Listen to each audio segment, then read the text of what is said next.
Step into any hospital and watch what happens for just 1 minute. Hundreds of people pass through the entrances every hour. A cafeteria fills the air with the scent of food. Hallways stay warm. Lights remain bright. Automatic doors slide open and closed without pause. Every factor that should attract insects exists in large quantities. Yet there are no flies circling the lights, no mosquitoes drifting through the lobby at dusk, no ants marching along the edges of the floor. In a structure that large, with constant traffic, countless food sources, and doors opening all day, insects seem completely absent. Most people assume the explanation is simple. They imagine powerful pesticides or industrial chemicals being released through ventilation systems after dark when the building is quiet. Hospitals cannot operate that way. Newborn infants rest inside open incubators. Patients connected to ventilators often have weakened immune systems. Surgeons perform procedures where wounds are exposed to the surrounding air. Using the same insecticides commonly applied in warehouses would create risks far greater than those posed by insects themselves. So what actually keeps bugs out? The answer involves 4 separate layers working together. Each layer compensates for the limitations of the one before it. The first layer has the most unusual origin. It did not come from doctors, chemists, or scientists. Its discovery began with flour merchants in ancient Persia. They uncovered something so effective against insects that they protected the knowledge for centuries. Layer 1 begins with what many consider the deadliest flour in the insect world. Around 400 BC, traders in Persia learned that a particular white daisy-like flower could instantly kill lice, fleas, and other crawling insects when they came into contact with its dried petals. The flower appeared harmless. Nevertheless, it possessed extraordinary insecticidal properties. Merchants crushed the flower heads into powder and distributed it across the ancient world. The source plant remained a closely guarded secret because its value was immense. Around 100 AD, Chinese scholars independently identified the same plant and documented it in medical records. The flower was a chrysanthemum. It looked ordinary enough to be planted beside a garden fence.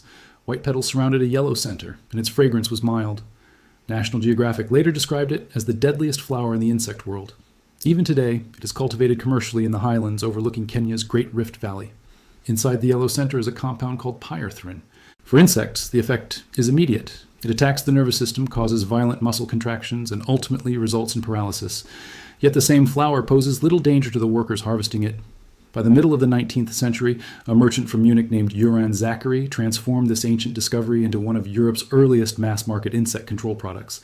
Ground chrysanthemum powder from the Caucasus was shipped to pharmacies throughout the continent.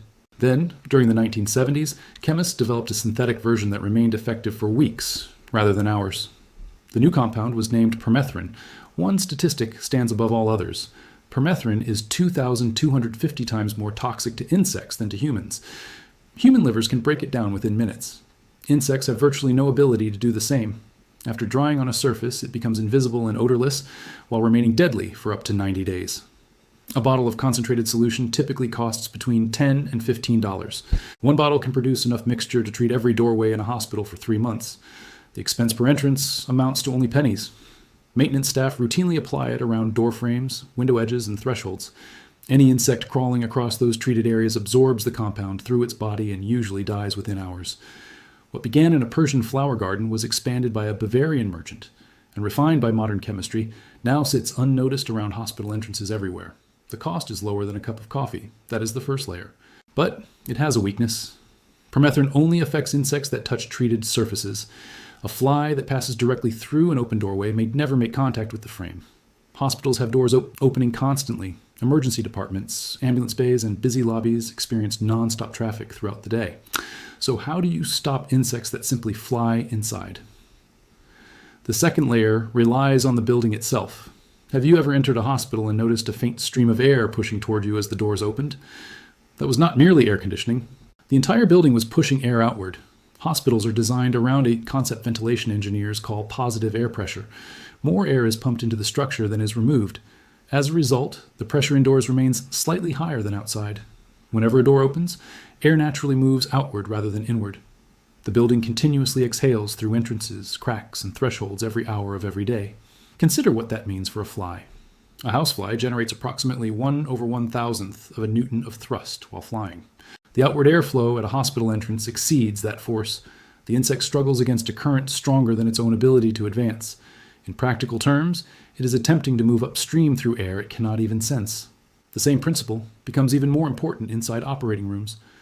Air pressure there is maintained at levels measurably higher than in surrounding hallways. When operating room doors open, filtered air flows outward. Dust particles, bacteria, and insects are prevented from drifting toward exposed surgical sites. The CDC requires this arrangement in rooms caring for patients with compromised immune systems. At the same time, other parts of the hospital operate in the opposite manner. Isolation rooms used for patients carrying airborne infectious diseases employ negative pressure systems. Air is drawn inward so contaminants cannot escape into the corridor. In other words, the same building can inhale and exhale in different locations simultaneously. Some heavily used entrances add yet another layer of protection. These systems are known as air curtains. Mounted above doorways, they create a powerful downward stream of air across the opening. Independent tests have shown that air curtains alone can block between 60% and 80% of flying insects, even when a doorway remains completely open. The cost associated with maintaining positive pressure at each entrance is largely the cost of electricity distributed across hundreds of doors. On a per-door basis, the daily expense is almost negligible. Ironically, the most effective insect barrier in the entire facility cannot be seen. It has no weight. It was never designed specifically to stop bugs. Its original purpose was to stop germs. Insects are simply unintended casualties of the system. That brings us to the third layer. The next defense is something most custodial staff never realize they are carrying. Hospital floors are cleaned several times each day using compounds known as quaternary ammonium solutions. These products are the standard disinfectants found throughout medical facilities. They create that familiar, clean scent recognized in nearly every hospital corridor. The solution is applied across floors, patient rooms, common areas, and every threshold throughout the building. What very few people realize is that the EPA classifies quaternary ammonium compounds as antimicrobial pesticides. These substances are also used in wood preservation to prevent insect-related damage. Each time a janitor pushes a mop across a doorway, an additional chemical barrier is being placed on the floor. It was never purchased as a pest control product, yet it happens to kill insects. The cost per doorway each day amounts to only a tiny fraction of 1 cent. The person using the mop often has no idea the solution functions as a pesticide. It was never listed for that purpose when it was purchased. Even so, it becomes the third layer of protection. In that sense, the mop is a weapon the janitor does not know they possess. Then comes layer 4. This layer works by making the entrance effectively invisible. Most insects rely on light for navigation. Their vision is tuned to ultraviolet and blue wavelengths, particularly between 300 and 420 nanometers. A typical porch light acts like a beacon. It broadcasts a signal that attracts moths, mosquitoes, and other insects from as far as 100 meters away. Hospitals remove that signal. Entrance lighting is commonly based on warm spectrum LED technology. These lights generate almost no ultraviolet output. A published study comparing residential lighting types found that warm white LEDs attracted fewer insects than the yellow bug lights, marketed specifically for insect reduction. To a bug flying at night, a hospital entrance is almost impossible to detect. There is no visual signal drawing it closer. Hospitals reinforce this strategy with constant drain maintenance. Standing water is not allowed to accumulate near entrances. Waste is removed continuously so food odors do not linger long enough to attract pests. Another defense remains hidden deeper inside the structure. Ultraviolet insect traps are installed in service corridors, loading docks, and back hallways. They are designed to resemble ordinary wall fixtures. These devices emit the exact ultraviolet wavelengths intentionally removed from the entrances. Any insect that slips through the outer defenses is quietly drawn toward the trap and captured on a sticky collection board. The units operate 24 hours each day, 365 days every year. They can attract insects from as far as 30 feet away. At the entrance, there is no visible light insects prefer, no moisture source they can detect, and no food scent encouraging them forward. If anything somehow passes the first 3 defenses, another trap is already waiting farther inside. That completes the 4th layer. An ancient flower provides the chemical tripwire. A building pushes air outward through every doorway. A cleaning solution unintentionally kills insects. An entrance remains nearly invisible to pests, while hidden traps capture whatever escapes the previous defenses. 4 separate barriers work together. Each one closes the vulnerability left behind by the layer before it. It would seem impossible for anything to get through all of that. Yet one creature does, and its presence is deeply unsettling. Before examining what survives, consider what these systems block every day. A single housefly can carry more than 100 disease-causing organisms on its body. Each landing can leave bacteria behind. According to the CDC, houseflies transport twice as many pathogens as cockroaches. Mice can pass through an opening no larger than a dime. Rats can force themselves through a gap the size of a quarter. A cockroach requires only 1/16 of an inch. Without these overlapping defenses, hospitals would rank among the most heavily infested buildings in any city. Every condition needed for an infestation exists there in abundance, but one organism bypasses every layer. In 1972, The Lancet published research examining insect populations in 9 hospitals. Investigators discovered salmonella, staph, strep, and clostridium bacteria living on pharaoh ants. The pharaoh ant measures only 2 millimeters in length. It is so small that it is barely visible to the naked eye. Most importantly, it never uses the doorway. Instead, it lives inside walls and moves through electrical conduits, plumbing lines, and narrow gaps between wall panels. A single colony can expand to 300,000 ants controlled by dozens of queens. These ants have been documented entering wound dressings on patients. They can pass through tiny openings in surgical gauze and feed on tissue beneath. They have also been discovered on the skin of premature infants in neonatal wards. Investigators have found them inside IV bags, feeding on glucose solution intended for a patient's bloodstream. They are capable of chewing through sealed, sterile packaging. Colonies have even nested inside MRI machines and cardiac monitors, apparently attracted to electromagnetic fields. The most troubling detail comes next. If a hospital attempts to eliminate pharaoh ants using conventional insecticides, the colony often does not collapse. Instead, it divides. The surviving ants disperse and establish new colonies throughout the building. One colony becomes 5, 5 become 20. The wrong treatment can make the infestation grow geometrically worse. Every defense system contains a blind spot. Hospitals built 4 layers to stop insects entering through doors. The pharaoh ant was already inside the walls. It never needed the entrance in the first place. For threats approaching from outside, however, the hospital system remains remarkably effective. And each layer can be copied at home for less money than a single exterminator visit, which typically costs between $150 and $300. Permethrin concentrate costs between $10 and $15. Mix it with water according to label directions. Apply it around door frames, window frames, and along the foundation of the house. Treat an area extending 3 feet up the wall and 3 feet outward from the base. One application remains effective for 90 days indoors and 30 days outdoors. Keep the product away from cats and fish tanks. This is the same active ingredient used to protect hospital entrances around the world. Door sweeps generally cost between $3 and $5 each. Choose nylon brush sweeps rather than vinyl versions. Vinyl deteriorates under sunlight, and rodents can chew through it. Brush sweeps remain flexible, create a better seal, and can last for years. Install one on every exterior door. Replace porch lighting with a warm white LED rated at 2,700 Kelvin or lower. The cost is typically between $2 and $3. After dark, your entryway becomes nearly invisible to flying insects. The bulb itself costs less than the money saved on electricity over a single month. The remaining steps are simple. Remove standing water around entrances. Clean drains every month. Position trash containers farther from doorways. Eliminate anything capable of collecting rainwater within 10 feet of an access point. The floor cleaning layer is just as straightforward. Any household cleaning product that lists benzalkonium chloride on the label can be wiped across a doorway threshold during normal cleaning. Doing so creates the same unintended chemical barrier hospital custodians apply during routine shifts, often without realizing its effect on insects. 4 layers. All of them can be implemented for under $10. The same strategy that helps keep an operating room sterile can be scaled down to a front door. Hospitals do not rely on a single secret. They depend on a system. 4 inexpensive measures stacked together. Every layer compensates for the weakness left behind by the previous one. No individual defense stops every threat. Combined, they stop almost all of them. The most advanced pest exclusion operation in a city often costs only a few cents per doorway each day. What makes that remarkable is that nearly every component was originally designed for an entirely different purpose. An ancient flower, a ventilation requirement, a disinfecting floor cleaner, a light bulb. There's another detail worth considering.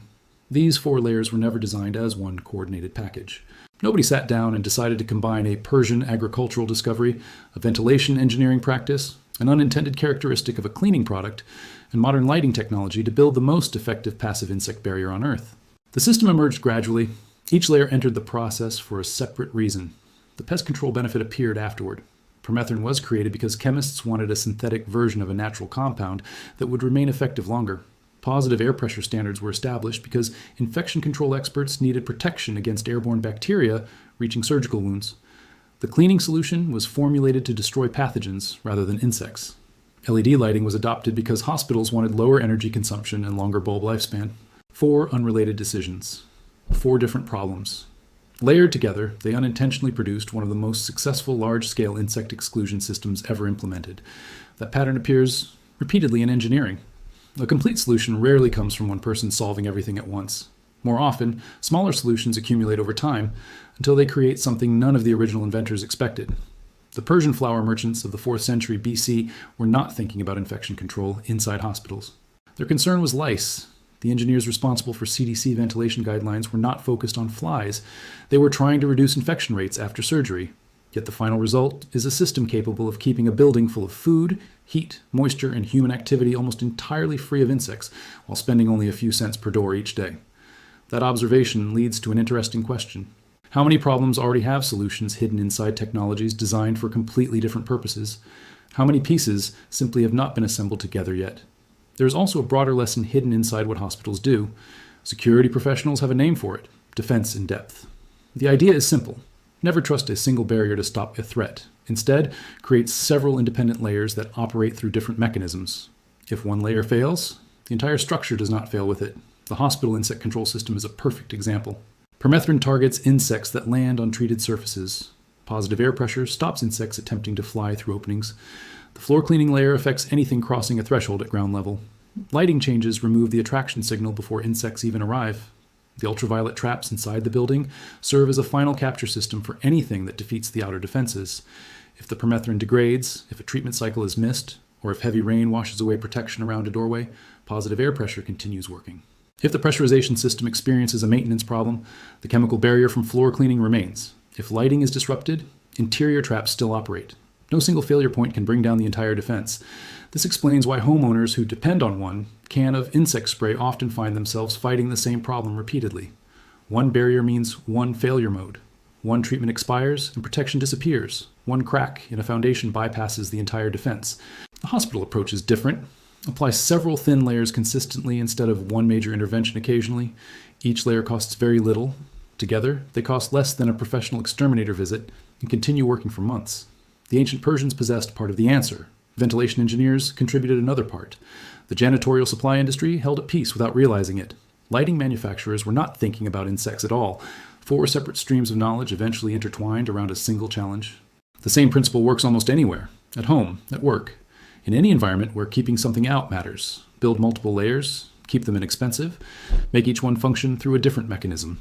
Assume no layer is perfect. Design accordingly. That is the real lesson hidden behind the hospital doorway. Not only the chemistry, not only the engineering, not only the science of lighting, those matter, but the deeper lesson is the structure of the solution itself. Defense in depth, low-cost layers, different mechanisms, consistent application.